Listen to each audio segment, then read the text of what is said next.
Pemirsa, kita akan memasuki kabar nang Panambayan. Kedatangan Panglima TNI Marsikal TNI Wan Kapolri Jenderal Polisi Kalimantan Selatan disambut PJ Gubernur Kalimantan Selatan di VIP Room Bandar Udara Syamsuddinur, Kalimantan Selatan. Kunjungan kerja ini untuk melakukan tatap muka dengan Forkopimda Provinsi Kalimantan Selatan, Banjarmasin, Wan Banjarbaru, kemudian melakukan pengecekan Wan penggunaan aplikasi Silacak Wan Inaris.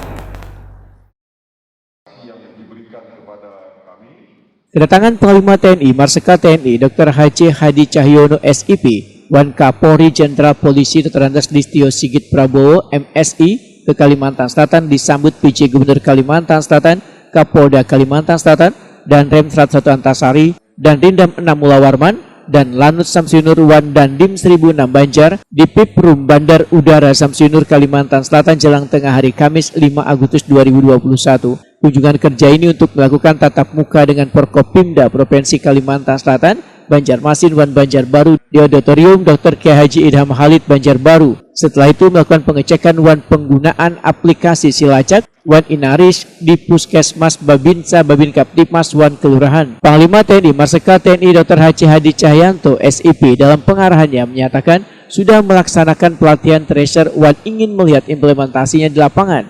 Setiap petugas tracer pun harus memberi laporan kepada aplikasi Silacak Wan Inaris. Hadi Cahyanto berharap pelaksanaan tracer di setiap puskesmas dapat berjalan dengan baik bekerjasama dengan Babinsa Wan Babinkaptipmas. Hadi Cahyanto menekankan kedatangannya ke Kalimantan Selatan untuk mengajak bersama-sama menekan kasus konfirmasi COVID-19 dengan tracing kontak erat. Hadi Cahyanto mengingatkan warga harus mulai membiasakan dengan kebiasaan baru yaitu menggunakan masker.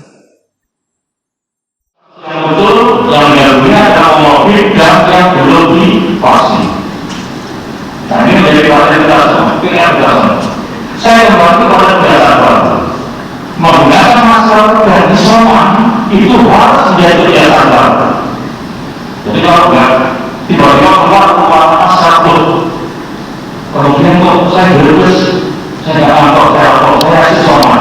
Jadi isoman kok sama perintah. Tanpa bisa oleh petugas Babinsa, Babinsa, Puskesmas atau Banjar karena dengan kita masalah isoman. Sementara itu Kapolri Jenderal Polisi Dr. Andes Listio Sigit Prabowo MSI berharap peningkatan vaksinasi ini bisa benar-benar terwujud. Listio Sigit Prabowo meminta pemerintah untuk mengawasi terkait penanganan masalah kesehatan Wan pandemi COVID-19 karena penurunan level memerlukan kerja keras. Listio Sigit Prabowo juga meminta untuk memperketat pengawasan protokol kesehatan dan memeriksa persediaan obat karena terkait ketersediaan oksigen akan dibantu dari pemerintah pusat dan pendistribusiannya akan diatur dengan baik. Prosesnya, kesehatannya juga harus kita jadikan supaya COVID-nya bisa kita kendalikan. Jadi ini adalah pertarungan kita yang harus selalu kita kelola, kita ingatkan karena kalau kita lihat tingkat kepatuhan memakai masker di wilayah kita. Usai melaksanakan rangkaian kegiatan di Kalimantan Selatan, Panglima TNI Wan Kapolri melanjutkan agendanya menuju Kota Balikpapan, Kalimantan Timur.